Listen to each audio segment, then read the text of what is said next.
I have been baking sourdough bread for over 3 years now. I still consider myself a beginner, but over the last couple of months, I have been trying out inclusions in my loaves, and let me tell you, my life is forever changed. I always assumed it would be super complicated, but I am telling you, it is not. It is so easy, and it just takes your sourdough to the next level. I'll show you how I make my absolute favorite cheddar everything bagel sourdough loaf, and then a surprise one later on. But first, we got to feed our starter. I start by just stirring up my starter, and then I'm going to get ready to add my flour and water that we are going to be feeding it with. This jar is going to have the starter that I use to bake with. It's 40 grams of starter, and then I add 100 grams of warm filtered water, followed by 100 grams of bread flour.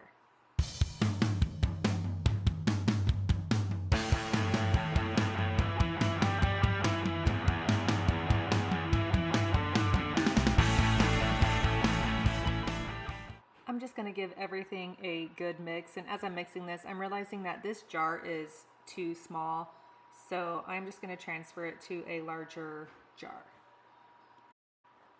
I don't always do this, but it's nice to have a marker to know where your starter started out so you can see how much it's grown. You are looking for your starter to reach its peak and at least double in size.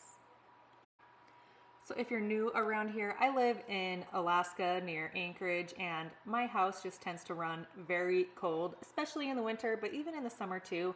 So I found this proofing mat that I got from Amazon, and it just helps whatever you put on it stay a little bit warmer. It says it brings the temperature down to like 20 degrees warmer than what the temperature of the room is, I think is what it said. But it works really nicely for getting my sourdough to rise. This is what happens when you don't have the proper size jar for your sourdough. I had too much starter in here and it is just spilling out the top. But we are looking for your sourdough to at least double in size and reach its peak before you want to start shaping your dough and mixing it up. So I think we are good to go on this guy. This is my starter that is going to go back into the refrigerator. This is what I'm going to use to bake with. Let's get started.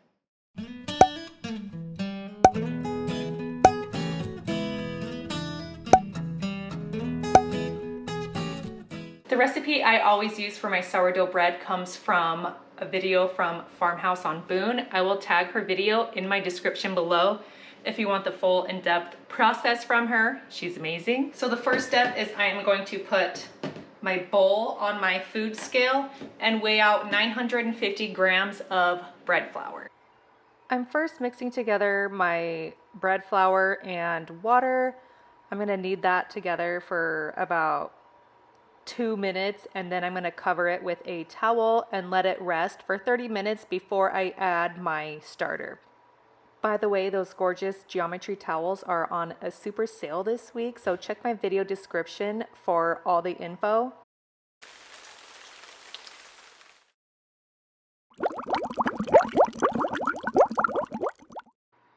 Once my starter and salt are added to the dough, I am going to just mix it by hand for a good 5 minutes. I'm gonna cover it and let it rest for about an hour.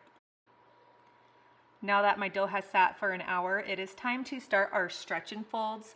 Definitely take off that jewelry because this is a messy job, but you are going to do 4 stretch and folds where you're just pulling up the sides of the dough. You pull it up nice and high, plop it onto itself, turn the bowl a quarter turn, and do the same thing. You're going to repeat that 4 times, and then recover the bowl with your damp towel and let it sit for about 15 minutes. I aim to do stretch and folds every 15 minutes for the first hour, and then every 30 minutes for the next hour, for a total of about 6. But if you do less stretch and folds, it's fine. If you do more, it's fine. Sourdough is very forgiving, and I've had loaves where I've only stretched and folded twice. They still turned out just fine. These are just the ideal, you know, circumstances. My dough is a little bit overproofed, but we're just gonna roll with it. Before going to bed last night, my dough was not ready to shape. It had not risen enough. So I left it overnight and now we've got this, but it's gonna be fine. I bake when it is like this a lot and it's fine. It's fine, it's fine. So I'm gonna get the dough onto my work surface. I try to let gravity do the most part for getting the dough out of the bowl. I use this handy little rubber bench scraper that you can get on Amazon. They're very cheap and very useful. So for my all-time favorite inclusion recipe, all it is, cubes of cheddar cheese and everything bagel seasoning. This I got from Costco. This is just a block of Tillamook cheese that I cut up into small little cubes. We are going to shape out our dough at our inclusions. After we get one done, I am going to show you the surprise for the next one that is, I'm hoping, going to be so good. This process is called laminating your dough. You're essentially trying to get it into a large rectangle shape on your work surface so you can add your inclusions. I'm just going to sprinkle the whole thing with my everything bagel seasoning and then put tons of my cheddar cheese cubes all over the surface. So I am going to fold over each side to the middle.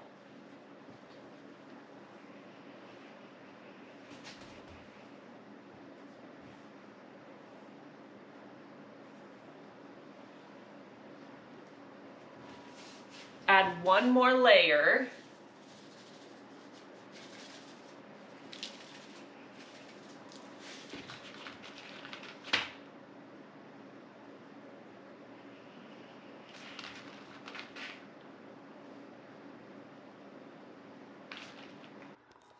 Then I'm just gonna roll the dough on up and try to get those edges tucked underneath the ball. My dough is pretty sticky, so I added some flour, but I just do my best. So this next style of sourdough bread, I have seen many people do it, but I have not done it yet myself. We got pepperonis. We got some pizza sauce and some mozzarella cheese. This is gonna be a pepperoni pizza sourdough loaf.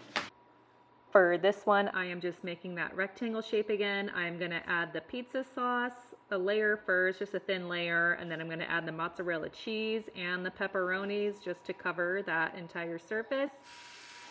I'm gonna roll it up again, do the same thing where I add more on this step, and then shape it as good as I can. This one was a little bit messy, but we're gonna work with it. This is what I get for experimenting on camera. It did not stay sealed in the bottom of the loaf. We're still gonna roll with it and see how it turns out, but it might be a huge mess. I guess we will find out. It's still, I think, gonna taste fine. It just might be a messy bake.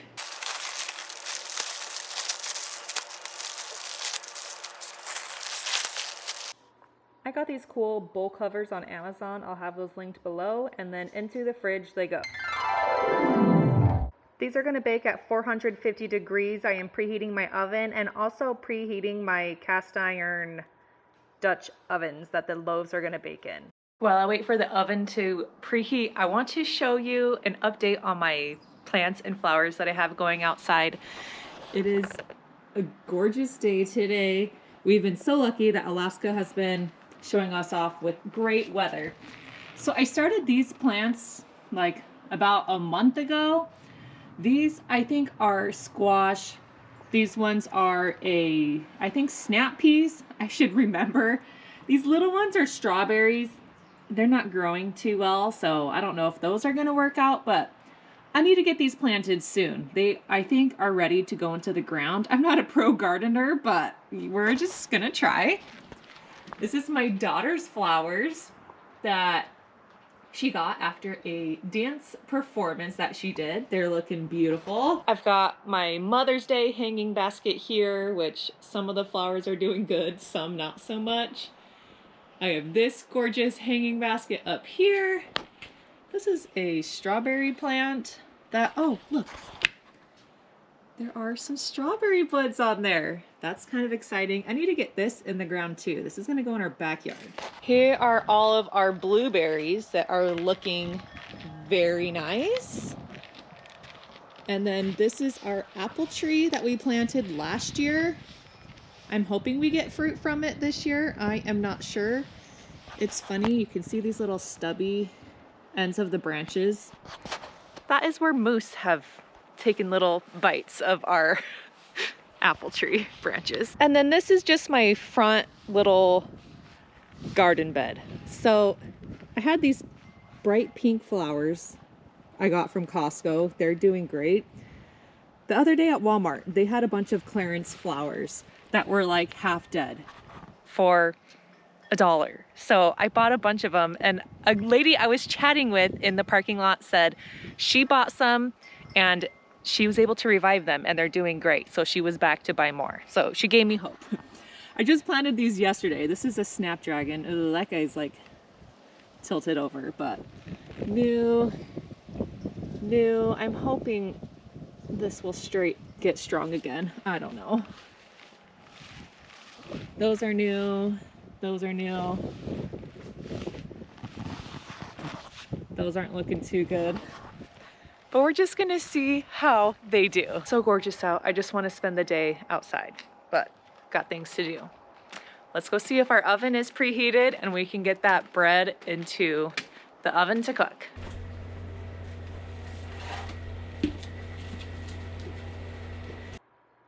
I like baking my bread on parchment paper. It keeps everything clean and it helps the bread come out of the pan super easy.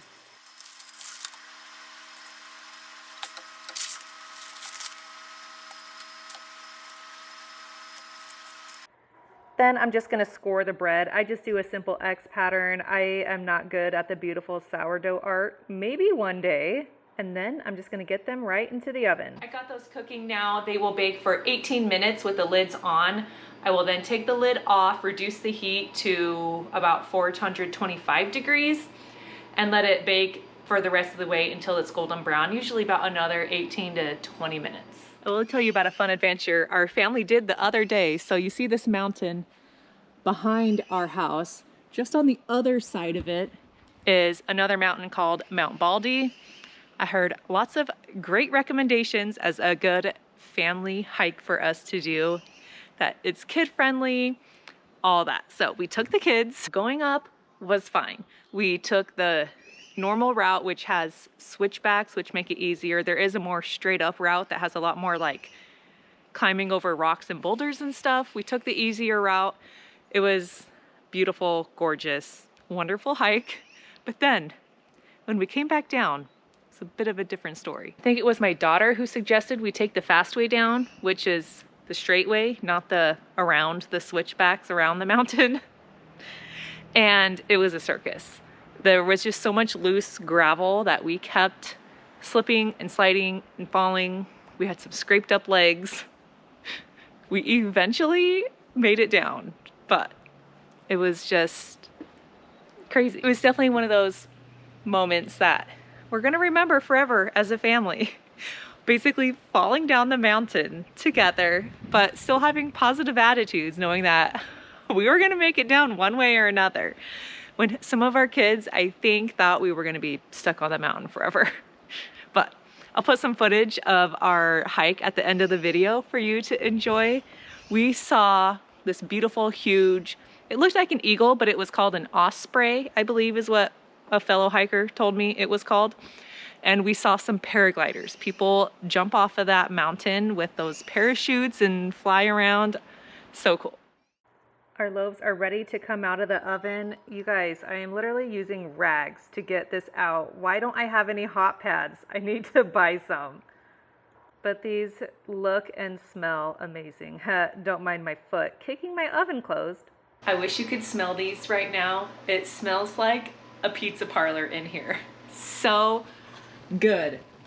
Even though this one was super messy, it turned out beautiful. I mean, that is going to be so good. This is the pepperoni one. Here was my super favorite one. The cheese definitely came out.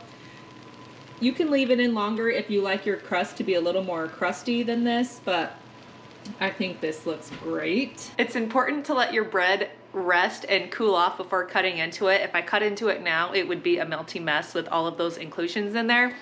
I have to go run my daughter to gymnastics, so this unfortunately has to sit for a couple of hours before I can dig into it, even though it's so tempting. I want it right now, but I will check back later this afternoon. We can cut into this and see how it tastes.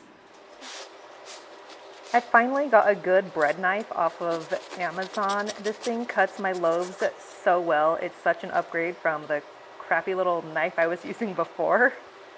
I will have it linked below if that is something you might be in need of and are looking for a good quality item for not a huge price point. This bread looks and smells amazing. This is the pepperoni pizza version, and then this one is my favorite. Well, I don't know, I haven't tried the pepperoni yet. Maybe that's gonna sway me, but this is the everything bagel seasoning and cheddar. You can just see it swirled into the bread.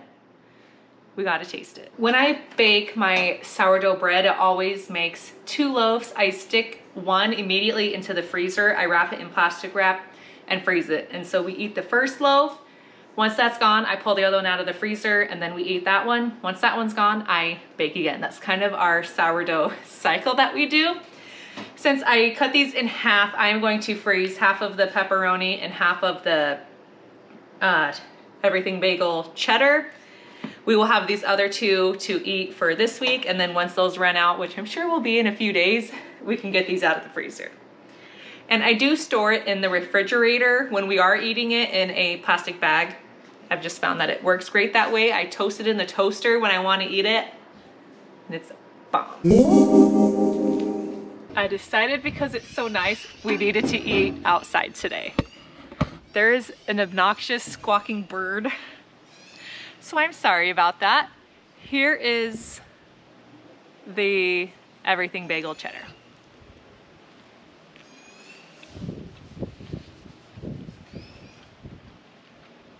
It's heavenly. Heavenly. I'm serious. It's the best. Okay. I gotta try the pepperoni. Start with a bite on the top.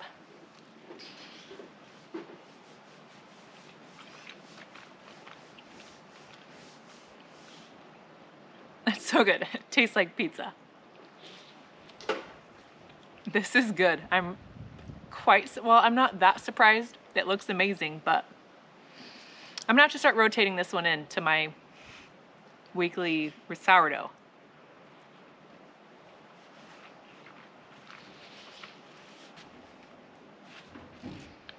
You gotta try these.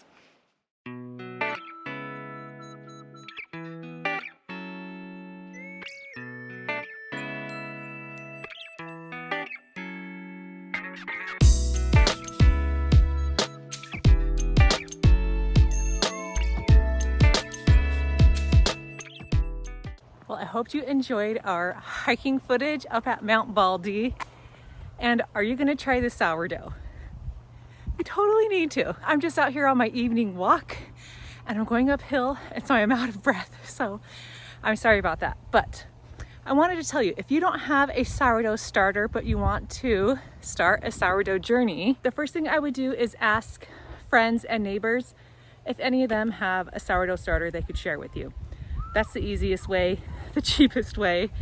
And as long as you find someone who's got it and they're willing to share, that's great. But if not, there are people who sell dehydrated sourdough starter online. I have a source of someone who I follow on TikTok that has an amazing sourdough starter that she sells.